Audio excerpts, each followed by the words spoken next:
சுற்றிடுவோம் guys. ஏமா போனால் கரெக்டாக இருக்கும்பா. இடம் வந்துருச்சா கைஸ்? இப்போ வந்து பார்த்தீங்கன்னா நம்ம லெஃப்டில் போகணுன்னு நினைக்கிறேன்.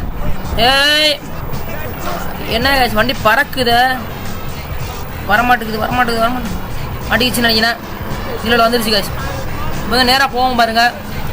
பார்த்தீங்கன்னா ரைட்டு உடஞ்சி லெஃப்ட் உடஞ்சி போகணுன்னு நினைக்கிறேன். அதெல்லாம் நம்மளுக்கு இடமே இல்லை, நம்ம நேராக அடிச்சு போக வேண்டியதான். ஏக்கா நம்ம காடு கபிலா இறங்கி ஆடு. சரி நம்ம நேர வழியிலே போயிடுவோம். நேர் வழியில் கூட தான் கரெக்டாக இருக்கும். நம்மக்கானா இங்கே போலீஸ் வந்து பிடிச்சிட்டு போயிடுறாங்க நம்மளை. என்னடா இடிச்சுக்கிட்டே வண்டி ஓட்டுறோம், ஒழுங்காக ஓட்ட தெரியாதா அப்படின்னு சொல்லாத கைஸ். அதான் நம்ம வண்டி வந்து ஒரு மாதம் ஓட்டுவோம், அப்படி தான், அதனால தான் அப்படி இருக்குது. இங்கிட்ட அப்புறம் பழையணும். சூடு பிடிச்சிச்சு. தேவை வெடிச்சாலும் தேவை, நம்ம இங்கே போய் ஆகணும். ஃபுல் வீடியோ வந்து நம்ம சேனலில் இருக்க மறக்காம செக் பண்ணி பாருங்கள் ஜிவிடி.